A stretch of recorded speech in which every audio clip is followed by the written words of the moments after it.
நடக்குது? 4 வருஷம் ஓடிக்கிட்டு சார். எப்போ கொடுத்தீங்க கம்ப்ளைண்ட்? லாஸ்ட்டாக எப்போ கொடுத்தீங்க?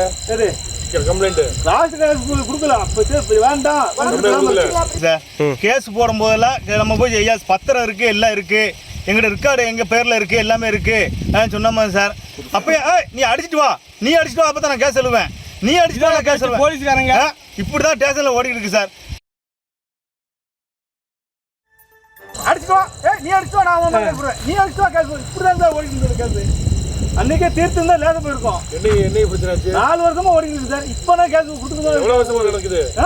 4 வருஷமா ஓடிக்கிட்டு சார். எப்போ கொடுத்தீங்க கம்ப்ளைண்ட்? லாஸ்ட்டாக எப்போ கொடுத்தீங்க? சரி கம்ப்ளைண்ட் லாஸ்ட் கேஸ் கொடுக்கல. அப்போ வேண்டாம் சார். கேஸ் போடும்போதெல்லாம் நம்ம போய் ஐயா பத்திரம் இருக்குது எல்லாம் இருக்குது எங்கிட்ட ரெக்கார்டு எங்கள் பேரில் இருக்குது எல்லாமே இருக்குது சொன்னோமா சார். அப்போ நீ அடிச்சிட்டு வா அப்போ தான் நான் கேஸ் எழுவேன். நீ அடிச்சுட்டு வா கேஸ் எழுவேன். போலீஸ்காரங்க இப்படி தான் ஸ்டேஷனில் ஓடிக்கிட்டு இருக்கு சார். அடிச்சுட்டு வா. நீ அடிச்சுட்டு வா, நான் அவன் மேலே போடுறேன். நீ அடிச்சுட்டு வா கேஸ். இப்படி தான் சார் ஓடிக்கிட்டு இருக்கு கேஸ்.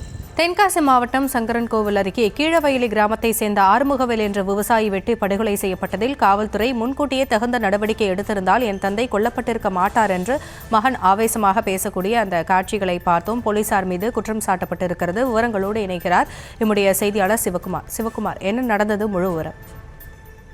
தென்காசி மாவட்டம் சங்கரன்கோவில் பக்கத்துல இருக்கிற கீழவயலி அப்படிங்கிற கிராமத்தை சேர்ந்தவர் ஆறுமுகவேல். இவர் ஒரு விவசாயி. இவர் நேற்று வெட்டி படுகொலை செய்யப்பட்டார்.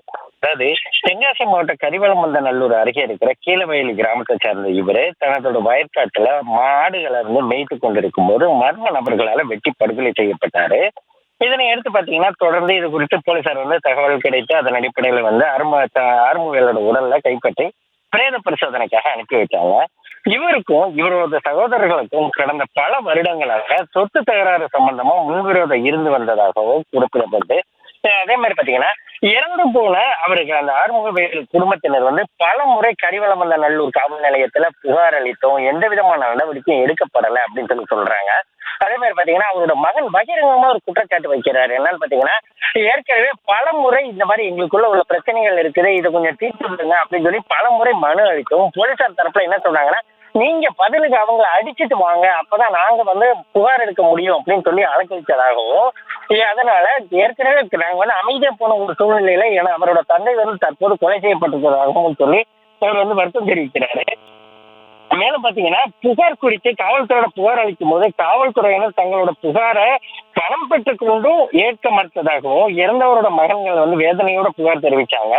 இந்நிலையில தொடர்ந்து முன்விரோதம் காரணமா இந்த சம்பவமானது பல்வேறு வகையில முன்விரோதம் காரணமா நடைபெற்று இருக்கிறது அப்படிங்கிறது தெரிய வந்த நிலையில காவல்துறையினர் கரிவலமந்தநல்லூர் காவல்துறையினர் விசாரணை செஞ்சுட்டு இருக்கிறாங்க. விவசாய நிலத்துல ஆடுகளை மேய்ச்சிட்டு இருந்த ஒரு முதியவரை வெட்டி படுகொலை செய்யப்பட்ட விவகாரம் தென்காசி மாவட்டத்தை ஒரு பரபரப்புக்கு உள்ளாக்கி இருக்குது. இது மட்டுமல்லாது நெல்லை மண்டலத்துல இருக்கிற நெல்லை, தூத்துக்குடி, தென்காசி உள்ளிட்ட பல்வேறு பகுதிகளை சார்ந்த அதாவது உளவுத்துறை போலீசார் அதாவது SBCIDs அப்படிம்பாங்க. அவங்க கிட்டத்தட்ட 5 வருடம் 10 வருடம் 12 வருடம் ஒரே பகுதியில வேலை பார்க்கறதால என்ன ஆகுதுன்னு பாத்தீங்கன்னா அவங்களோட உயர் அதிகாரிகளுக்கு போதிய அளவுக்கு தகவல்கள் கொடுக்கப்படுறது இல்லை அப்படின்னு சொல்லி ஏற்கனவே பல்வேறு குற்றச்சாட்டுகள் எழும்பி இருந்தது. இதுக்கு உதாரணமா தான் அந்த நாங்குநீர் சம்பவமானது நடைபெற்றது. அதே மாதிரி பாத்தீங்கன்னா நேற்று வீரவநல்லூர் அப்படிங்கிற சேரல்மாதேவி அப்படிங்கிற பகுதியில் நடைபெற்றது. ஏற்கனவே உயர் அதிகாரிகளுக்கு இந்த மாதிரி நபர்கள் அதாவது SBCIDs போதிய அளவுக்கு உண்டான எச்சரிக்கைகளை கொடுக்கறது இல்லை அப்படிங்கிறது ஒரு பக்கமா இருந்தாலும் 3 வருடங்களுக்கு மேல பணிபுரியக்கூடாது அப்படிங்கிறது சட்டமாக இருக்கிற ஒரு சூழ்நிலையில 10 வருடம் 15 வருடம் அதே இடத்துல இருந்து தன்னோட சமூகத்துக்கு வேண்டப்பட்டவர்களுக்கு தொடர்ச்சியா இந்த மாதிரி கொடுக்கறத உடனடியா மாவட்ட நிர்வாகம் கண்டுபிடிச்சு அந்த நபர்களை இடம் மாற்றணும் அப்படிங்கிறத இங்க உள்ள பொதுமக்களோட விருப்பமா இருக்குதுங்க. விவரங்களுக்கு நன்றி சிவகுமார்.